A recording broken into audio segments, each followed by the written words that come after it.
সবার পুজো। তাই এই বাহনের পুজো, তাহলে আমরা যে ইঁদুর পূজা করছি, হাঁসের পূজা করছি, তাহলে আমরা কোথায় গাছগাছরা পুজো কি করি? আমরা গাছেরও পূজা করি। কলা বউ যে দেখেছেন, কলা বউয়ের মধ্যে সেখানে 9টা বৃক্ষ লতাকে বন্ধন করা হয়। তার মানে হিন্দু ধর্মের এই 9টা বৃক্ষের আবার 9টা দেবতা আছে অধিষ্ঠিত। সুতরাং ঈশ্বর যে সব জায়গায় আছেন, এটা আমরা হিন্দুরা যেমন দর্শন করেছি আবার বিশ্বাস করেছি। তাই আপনারা প্রত্যেকে ভূতযজ্ঞ করবেন, যতটুকু পারেন পশু পাখি এদেরকেও দেবেন। তার জন্য গৃহস্থ আশ্রমকে কেন্দ্র করে সব আশ্রম বেঁচে আছে। তার জন্য আমাদের ঈশ্বরের কল্পনাটা চিন্তা করুন। হিন্দু ধর্মের মুনি ঋষিরা আমরা ঈশ্বরকে কোথায় স্নান করাই, কে বলতে পারবেন? উত্তরমা বলতে পারবে, গতবারও বলেছিলাম। ঈশ্বরকে কোথায় স্নান করাই আমরা ভগবানকে কোথায় স্নান করাই? ভগবানকে কোথায়, কে বলতে পারবে? ভগবানকে রামেশ্বরমে স্নান করাই। ভগবান রামেশ্বরমে স্নান করলেন, তাহলে আমরা স্নান করলে কি হবে? এরপরে কাপড় পরবে তো। আপনার স্নান করে আমরা কাপড় পরি না? আজকেও আমরা ঠাকুরকে স্নান করাবো, আবার কাপড় পরাবো। তাহলে কাপড় কোথায় পরাবো আমরা? কে বলতে পারবে? দ্বারকায়। বাহ, ওখানে দিয়েছেন কোনোদিন গোপালের পোশাক? এইবারে গিয়ে দিবেন।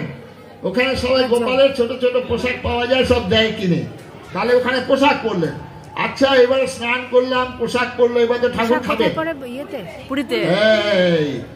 পৃথিবীর সর্বশ্রেষ্ঠ রন্ধনশালা হচ্ছে পুরী।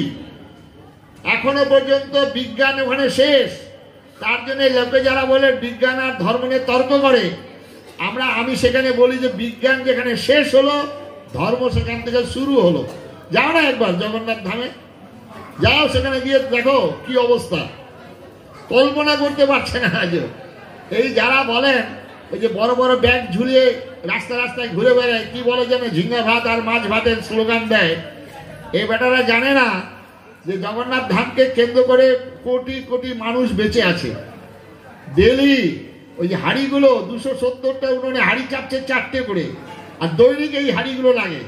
তাহলে এই মাটির হাড়িগুলো ধুয়ে আবার মুছে হয় না, নতুন গাড়ি দৈনিক নারকেল আসছে।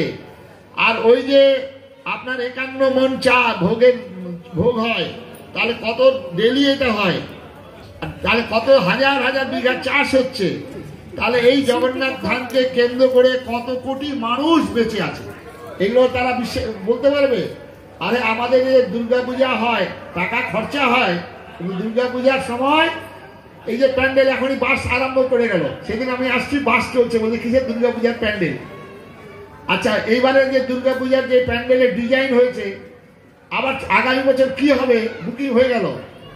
তার মানে কত রকম প্যান্ডেল, কত হাজার হাজার বাস, আর হাজার হাজার লেবার, হাজার হাজার ফুলের মালি, হাজার হাজার মূর্তি পূজক এর সঙ্গে যুক্ত রয়েছে। খ্রিস্টানের মসজিদের সঙ্গে, মুসলমানদের মসজিদের সঙ্গে খ্রিস্টানের গির্জার সঙ্গে কটা লোক যুক্ত আছে? তাদেরকে এই প্রশ্নগুলো করতে পারবেন না? প্রশ্নগুলো করতে হবে। এটাই হচ্ছে আমাদের ধর্ম। তাহলে আমরা ওখানে খেতে দিলাম। আচ্ছা, দুপুরবেলা খাওয়া দাওয়ার পর, রাত্রে খাওয়া দাওয়ার পর একটু বিশ্রাম করে নাকি? কোথায় ভগবান বিশ্রাম করবেন? কোথায়? বদ্রী নারায়ণে। সেখানে গান গাইছে, কি গান?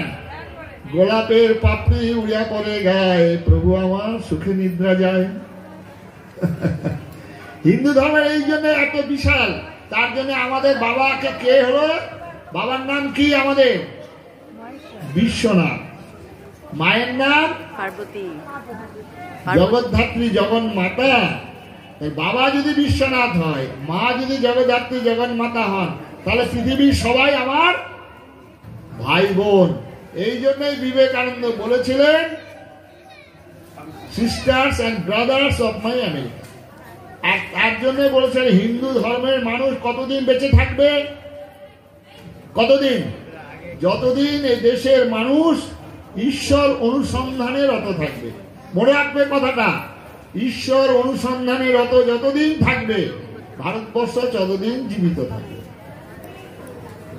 ভারতবর্ষে একজন মানুষও যদি ঈশ্বর অনুসন্ধানে রত থাকে, তাহলে কৃষ্ণ বাঁশি বাজাবেন, মা কালী পাঠা খাবেন, আর শিব সাড়ে চড়ে সারা পৃথিবী ভ্রমণ করবেন।